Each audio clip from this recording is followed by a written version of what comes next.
And welcome back to Wake Up Radio with Ryan Rainfuzz. We are talking live today with Alexis Neely. She is the co-founder of the Family Wealth Planning Institute. And Alexis, we were talking about starting $1 million businesses. You've done it, and you help other people do the same. What is this all about? Tell the universe you mean business. This is something that you talk about. Yeah, so it's really important for you to take a stand for whatever it is that you're committing to. And where I see a lot of people either starting out in the entrepreneurial world or going to the next step in their business get stuck is in not being willing to cut off all other options. When I left the big law firm to start my own law firm, I didn't leave a door open to be able to go back. I went in and I met with the partner and I said, I'm leaving and I'm starting my own law firm. Once I did that and I committed to doing that, regardless of not knowing where the resources were going to come from for me to do that, all of the resources that I needed showed up. The teachers that I needed, the money that I needed, the clients that I needed, the office space that I needed. But it wasn't until I made that commitment that those resources appeared. And it has happened again and again as I've evolved through different businesses. Each time that I've made the commitment, cut off all other options and said, yes, this is what I'm taking a stand for, this is what I'm doing, it was showing the universe, I'm serious about this. Wow, and sometimes the universe would send me a test, and I'd say, no, I'm serious about this, and I was rewarded. I love that, Alexis, and that's something that I don't think a lot of people really understand fully, because we're always trying to have plan B on the back burner somewhere just in case things don't work out.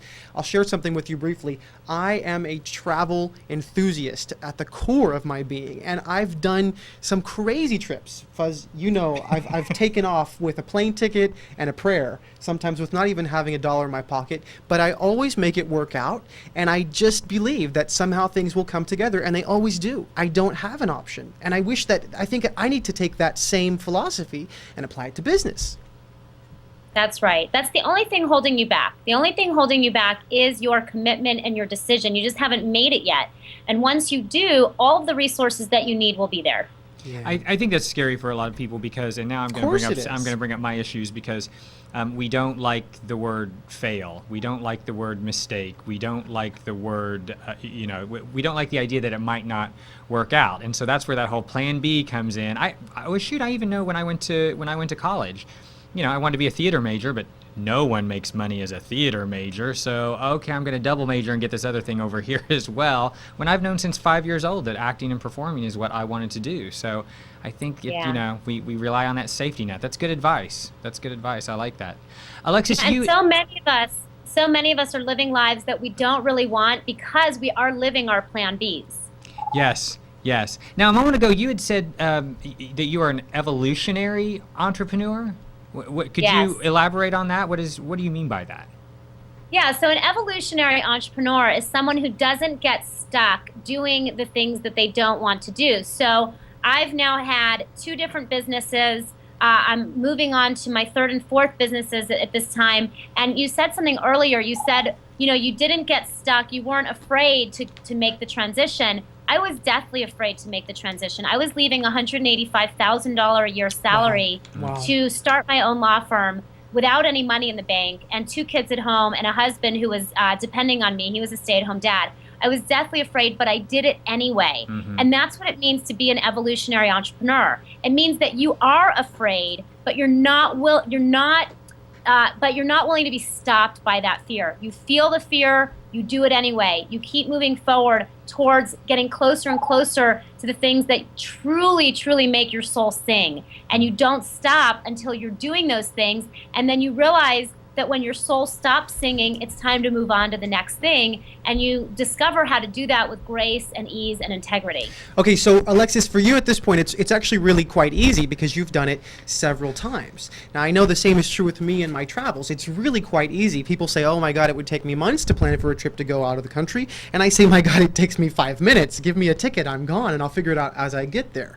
How about the first time for you? I know the first time for me taking a trip was quite a challenge. I still had all of those fears. What about you with your first business? Well, let me say this. It's still not really easy. All my fears still come up. I still have to deal with them. I do have more tools now. What I say, if it is your first time, is seek out guidance. Seek out a mentor. Seek out somebody who's done it and can support you through the process who can hold your hand, who can guide you. I would say that I never would be where I am today if it wasn't for the coaches that I've worked with throughout my career, who guided me step by step and said, Alexis, you can do it, and then led me to the next tools, the next resources, the teachers, the mentors.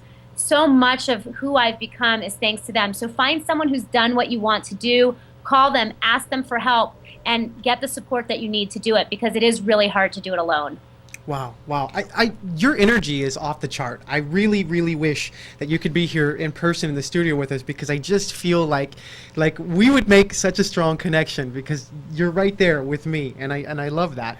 I love what you just said. I was getting ready to ask you if you, do you have family there in Colorado, or where you were starting this law firm, or a group of friends, or were you relocated? What was that situation like?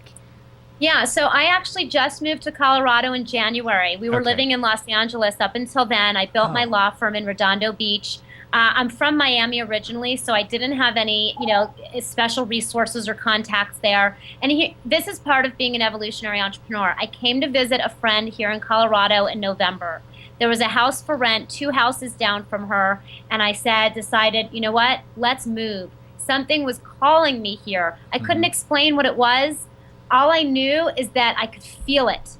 And part of what I've learned is really how to trust my intuition and trust my feelings and act on them. And it's been the best decision that I ever could have made. Great. Because I have the freedom to be able to do that. Great. Fantastic. Yeah, and what great advice. Following your intuition, so important. Alexis, I want to talk with you a little bit about balancing out your work life and your home life when we come back here on Wake Up Radio with Ryan Rain Fuzz. Stay with us.